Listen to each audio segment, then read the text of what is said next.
puisqu'on se pose la question de la place des émotions en fait en entreprise, du sensible dont tu parles très bien, de l'intuition. Peut-être que ma première question irait à Elsa. Prenez en compte les émotions des chevaux avec lesquels vous travaillez et comment est-ce qu'elles interagissent avec vos émotions à vous? I think that action with emotion is much more powerful than action that has no emotion. Je pense que l'action liée à l'émotion est beaucoup plus puissante que l'action sans émotion. But emotion is something that either bonds you together or divides you apart. L'émotion, c'est aussi quelque chose qui ou bien vous lie ensemble ou bien vous divise. And so individuals need to make responsible decisions that will get us closer to a matched emotion that can work collaboratively. Donc les individus doivent prendre des décisions responsables qui vont leur permettre de travailler ensemble collaborativement. I believe the more educated everybody becomes in passive leadership, the more we can help each other reach that place of shared emotion where we can take really powerful action. Je pense que plus on est éduqué en leadership passif, puis on est capable de s'aider les uns les autres et plus on peut donner de la place à ce partage d'émotions. So because I train horses, I will tell a horse story. Parce que j'éduque les chevaux, je vais vous raconter l'histoire des chevaux. In the beginning, I had to be the passive leader so that my horse Mirna could learn how to also be a passive leader. Au départ, je devais prendre la place d'un leader passif pour que mon cheval Mirna devienne elle aussi leader passif. Now, I can show up in a mood where I'm angry and I want to fight. And she's able to nudge me and almost knock me over and make it funny. Et maintenant, je peux arriver et être de mauvaise humeur ou avoir un sentiment négatif et là, elle est capable de me snobber et aussi de me donner un petit coup et de redonner le soin. And I realize she's using passive leadership on me to bring my fight down to a playful level so we can do things together. Et donc je réalise qu'elle utilise le leadership passif pour réduire mon niveau de stress et le transformer en amusement et s'amuser ensemble. So I believe the better our passive leadership skills become, the more we help each other to have very constructive emotions that lead to powerful actions. Donc plus on a de capacités et de compétences en leadership passif, plus on est capable de s'aider les uns les autres et plus on peut avoir des actions puissantes. Merci. Donc on voit que vous êtes très consciente de vos propres émotions et des émotions des chevaux avec lesquels vous travaillez. Florentine, peut-être toi tu aurais des exemples de cas de coaching que tu as eu qui reflèteraient la place qu'on laisse aux émotions en entreprise, émotions agréables et désagréables. Quel est ton...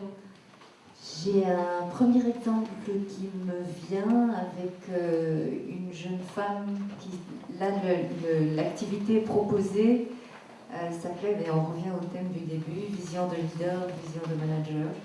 Et donc ce sont deux personnes qui travaillent ensemble. Il y en a un qui a la vision globale d'un parcours qu'il souhaite faire avec un cheval.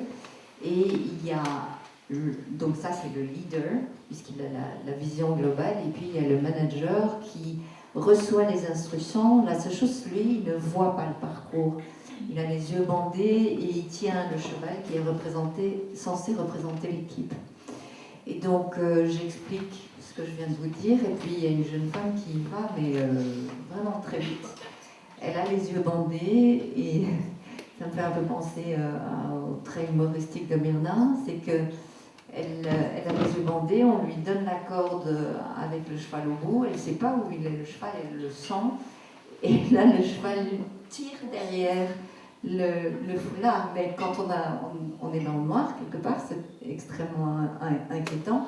Et elle commence malgré tout à faire le parcours, et je vois qu'elle a les mâchoires qui commencent à trembler un petit peu. J'interviens, je lui demande si ça va, elle dit non, pas du tout. Donc je la fais sortir, et il y a un autre couple qui prend la place. Et après, il y a de nouveau cette activité dont je vous parle, où il faut longer le cheval, et elle voit les autres faire. Et je vais lui demander est-ce que vous avez envie d'y participer? Et elle me dit oui, mais j'ai peur. J'ai dit mais quelle est la quantité par rapport à la peur ou l'envie? Elle me dit je crois que l'envie est plus forte. Je dis ok, alors allez-y. Elle a fait un parcours absolument extraordinaire. Et en sortant de là, elle a dit c'est l'histoire de ma vie. En fait, je ne savais pas que je pouvais dire non. Donc ça, c'est sa trajectoire à elle. Mais là, je pense que c'est quelque chose qu'elle avait bien intégré dans toutes ses cellules. Et il y a, par rapport à la cohésion d'équipe, des activités qu'on fait avec un groupe d'humains et un cheval et un autre groupe d'humains et un cheval, et à un moment donné, les personnes ne savent pas qu'on va leur demander qu'il y ait un participant qui quitte le groupe. Et ce participant ne sait pas très bien où il va aller, sauf qu'il change de groupe. Et j'ai assisté à ça lors d'une animation à Lausanne avec 6 femmes. C'est une organisation qui travaille sur le leadership féminin. Enfin, voilà.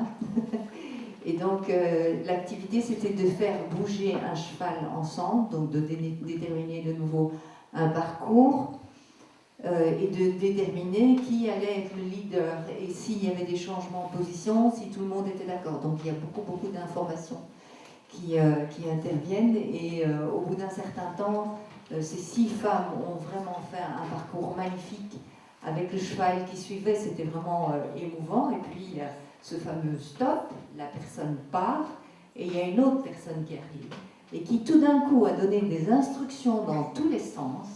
Elles ne sont absolument pas arrivées à pouvoir mener le cheval parce qu'il y avait des émotions qui partaient alors qu'elles étaient un groupe finalement plus fort. Une seule personne, on va dire, est capable de pourrir le panier et c'était tout à fait ça. Donc les émotions, c'est vraiment quelque chose de terriblement important. La contagion des émotions au sein de l'entreprise.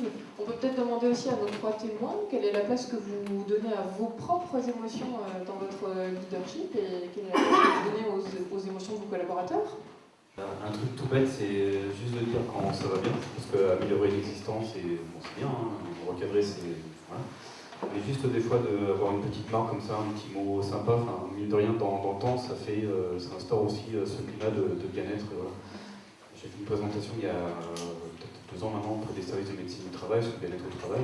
Puis après, c'est pas qu'un coup de peinture jolie, des canapés, un baby-foot, etc. Ça peut, on va n'importe où, on achète, on dépense un peu d'argent, ça se fait très facilement, c'est pas compliqué.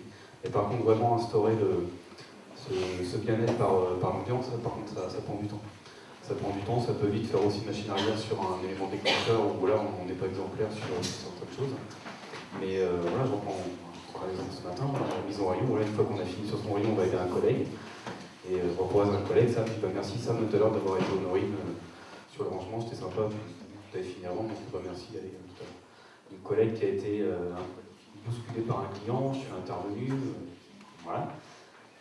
J'ai remercié ce client, et puis par la suite j'ai dit tu regardes ce que tu fais, on monte ensemble, on va prendre un café, on va en rigoler maintenant. Quoi. Mais voilà, c'est des petites choses comme ça, et ça apporte aussi ce bien-être, cette confiance dans le temps. Merci. Effectivement, vous êtes aussi confronté aux émotions de vos clients, pour le coup. Oui. Merci. Est-ce qu'il y a d'autres... Quelle place vous laissez à votre intuition, à vos émotions, vous, Fanny ou Fabrice? Alors d'abord, la place des émotions de l'entreprise, moi je ne me pose pas la question. C'est important que tout le monde se sente libre de les exprimer. Par contre, moi je me rends compte, en réfléchissant à ça, que c'est important de se protéger aussi, parce qu'il ne faut pas les prendre, les émotions des autres. Ça, moi j'avoue que pour l'avoir vécu, c'est bien d'être dans l'écoute, l'empathie, mais c'est leurs émotions. Donc ça, c'est pas facile. C'est une sorte de... Moi, je visualise une coque autour de moi. Ça m'aide. De la place de l'intuition. L'intuition, alors... Oui, il faut se reconnecter à ça, parce que parfois on est... Enfin, moi, j'avoue que je suis assez cérébrale, pragmatique, etc. Et puis parfois, je lâche tout, en me disant, bon, on sait qu'on peut bien analyser dans tous les sens, le pour, le contre, etc. on passe à autre chose. Et ce qui m'aide à prendre une décision, c'est mais qu'est-ce qui t'anime vraiment. Et ça, c'est pas toujours évident parce que j'ai besoin de faire le travail pragmatique avant pour réussir à arriver à l'instinct. Mais chacun, voilà, son cheminement, ça vient pas toujours tout de suite. Merci Fanny. Fabrice, la place du sensible? Chez moi, d'abord, c'est ce qui m'anime. En fait. C'est ce qui m'anime, c'est vraiment cette question du sensible qui m'anime et de l'humain, des interconnexions, des interrelations. C'est vraiment ça qui m'anime en tant que leader. Et pour l'entreprise, c'est juste central. Le sensible, c'est central pourquoi? Parce que je pense que la confiance se bâtit d'abord sur le sensible avant le rationnel. Je me sens en confiance, je sens les choses, on est sur du domaine du sensible, ça ne s'explique pas, ça se vit. Donc déjà, ce mode de fonctionnement, c'est 100% confiance, donc il est forcément le sensible en critère central. Et puis c'est aussi, j'ai envie de dire, ni plus ni moins que la seule richesse de la boîte. C'est toute cette biodiversité humaine, quoi. Et c'est ça qui fait la richesse de cette boîte et de toutes les boîtes, je pense même. Mais pourquoi? Parce que c'est juste, toute cette diversité, c'est juste créateur d'inattendu. Et rien qui me plaît. Merci pour ces différents échanges.